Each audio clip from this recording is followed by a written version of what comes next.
Hello friends, నేను మీ Sreelatha. Welcome back to Sreelatha kitchen. ఈరోజు మీకు ఒక మంచి లంచ్ బాక్స్ రెసిపీ చూపిస్తాను. అది గార్లిక్ ఎగ్ ఫ్రైడ్ రైస్. ఈ ఎగ్ ఫ్రైడ్ రైస్ కొత్తగా కుక్ చేసే వాళ్ళు కూడా చాలా ఈజీగా ప్రిపేర్ చేసుకోవచ్చు. చాలా టేస్టీగా చాలా బాగుంటుంది. ఈ వీడియో మొత్తం మిస్ కాకుండా చూడండి, మీకే అర్థమైపోతుంది ఎంత సింపులో.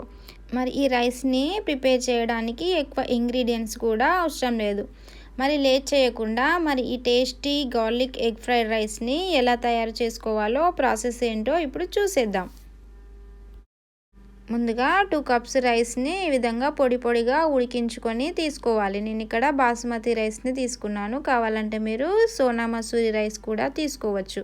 రైస్ చల్లారిన తర్వాత ఈ విధంగా పొడి చేసుకొని పక్కన పెట్టుకోవాలి. ఇప్పుడు స్టవ్ పైన ప్యాన్ పెట్టుకొని ప్యాన్ వేడెక్కగానే స్టవ్ని మీడియం ఫ్లేమ్లో పెట్టుకొని ఒక 3 టేబుల్ స్పూన్స్ ఆయిల్ వేసుకొని, ఆయిల్ వేడెక్కిన తర్వాత ఒక 3 ఎగ్స్ని పగలగొట్టుకొని వేసుకోవాలి. అన్నింటినీ వేసుకున్న తర్వాత వెంటనే కలపకుండా 1 నిమిషం పాటు అలానే వదిలేయాలి.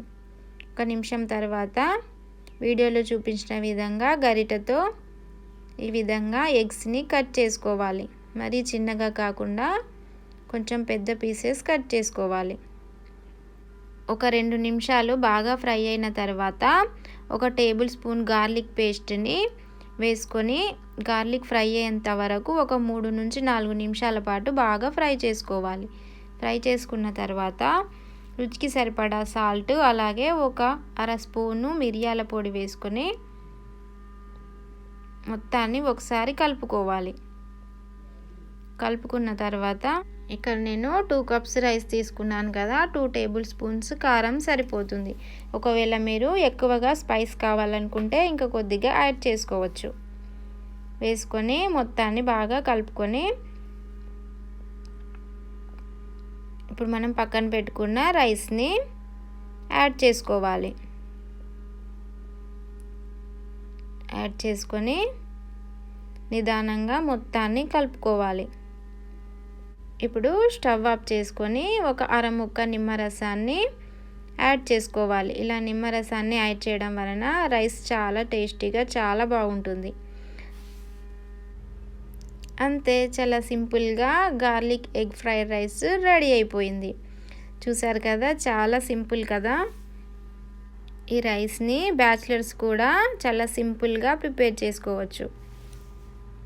అలాగే పిల్లల లంచ్ బాక్స్లకు కూడా చాలా యూజ్ అవుతుంది ఈ రెసిపీ.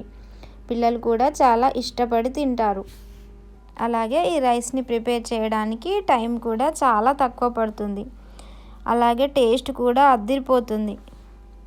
మరి ఆలస్యం చేయకుండా మీరు ట్రై చేసి మీకు ఎలా కుదిరిందనేది కామెంట్ చేయండి. అలాగే ఈ రెసిపీ కనుక మీకు నచ్చినట్లయితే ఒక లైక్ చేసి మీ ఫ్రెండ్స్కి, మీకు తెలిసిన వాళ్ళకి షేర్ చేయండి. మరిన్ని టేస్టీ వెరైటీ వంటల కోసం మా ఛానల్ని సబ్స్క్రైబ్ చేసుకొని పక్కనే ఉన్న బెల్ ఐకాన్ని యాక్టివేట్ చేయండి. Thank you.